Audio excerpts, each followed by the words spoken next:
minha análise é que não foi Lula quem ganhou, foi Bolsonaro quem perdeu. Porque ali a grande... E falta entendimento disso nos setores da esquerda, porque ali Lula vem não com uma novidade, não tem uma bandeira nova, projeto, programa, era o candidato da democracia.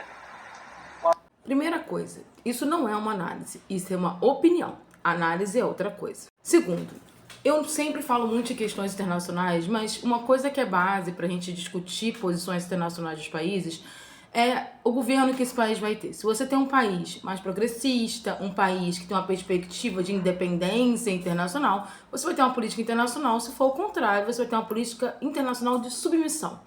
A política internacional, por exemplo, do Bolsonaro é de submissão aos Estados Unidos. A política internacional do Lula é uma política progressista, de esquerda sim, com uma perspectiva de crescimento do sul global. E essa fala dessa jornalista, que já tem feito falas assim muito estranhas, não tem nada de correto, nem do ponto de opinião pessoal, nem do ponto de análise. A opinião pessoal dela, ela guarda para si. Ela discute no almoço, em família, ela discute num jantar com o marido, ela discute com qualquer pessoa. Quando você vai para a televisão, quando você vai para a internet fazer uma análise e você diz que está fazendo uma análise, você tem que observar todas as situações. A última eleição que a gente teve não foi uma vitória da democracia sobre a extrema-direita simples. Foi uma vitória da democracia puxada pelo presidente Lula sobre a extrema-direita. Porque a verdade, de acordo com todos os dados e pesquisas, é que se não fosse o presidente Lula como candidato do campo da esquerda e do campo progressista, o Bolsonaro teria ganho. E a verdade é que por muito pouco ele não ganhou, ou seja, por muito pouco a extrema-direita não ganhou. Mas eu tenho visto um movimento, tanto do lado da direita, como do lado da esquerda também, de tentativa desesperada de desconstruir a imagem do Lula, desconstruir o governo Lula. Eu já vi gente de esquerda chamando o governo Lula de neoliberal, só vai cair nisso, quem nunca estudou sobre neoliberalismo e acredita só em vídeos de internet. Neoliberalismo não tem relação com governos progressistas, com governos que têm políticas de ações sociais.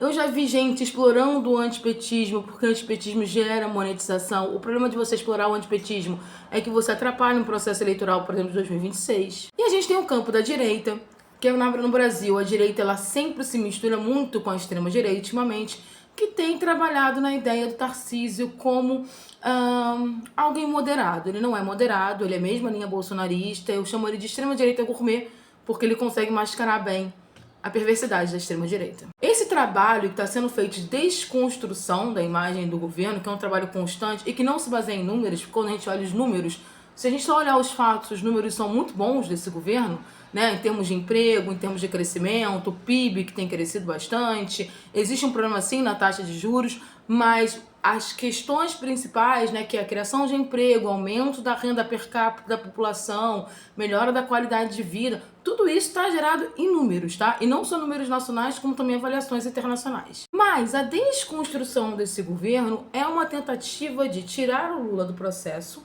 para colocar um outro nome.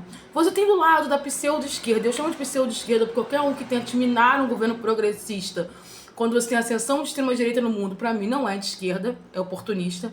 Uma tentativa de minar a imagem do presidente Lula por várias questões. Ou porque acredita que tem que ser um outro candidato, o cara lá que não conseguiu 3%, ou mesmo porque gera dinheiro, gente. A gente também tem que separar o joio do trigo, gente. Quem vive de internet, às vezes faz qualquer coisa para monetizar. E muita gente está ganhando muito dinheiro explorando o ódio ao governo e incentivando o jovem a ter ódio ao governo. Só que o problema de você incentivar o jovem a ter ódio ao governo e não explicar as coisas direito é que você pode estar jogando esse jovem no colo da extrema-direita. E no caso do campo da direita, parte da direita apoiou a eleição do presidente Lula porque queria se livrar do Bolsonaro. Só que agora precisa se livrar do governo Lula. Por que precisa se livrar do governo Lula? Para colocar o seu candidato de direita. Que na verdade eles não têm efetivamente um candidato de direita. Não há um candidato de direita moderado no Brasil hoje. Todos os candidatos que se apresentam de direita não são de direita, são extrema-direita. Zema, Tarcísio, Bolsonaro, qualquer pessoa da família dele, Caiado, são figuras de extrema-direita. Então, quando a gente vê assim esse papo, na verdade é mais para tentar tirar uma culpabilização, tipo, não, o Lula não tem voto, quem tem voto é a democracia. Não, a democracia não tem voto. O mais triste é isso. Um candidato democrata não tem voto para vencer a extrema-direita. Apenas um candidato com peso da imagem do Lula teve condições de vencer a extrema-direita por uma margem muito pequena. Então, o fato é, Separe o joio do trigo da informação.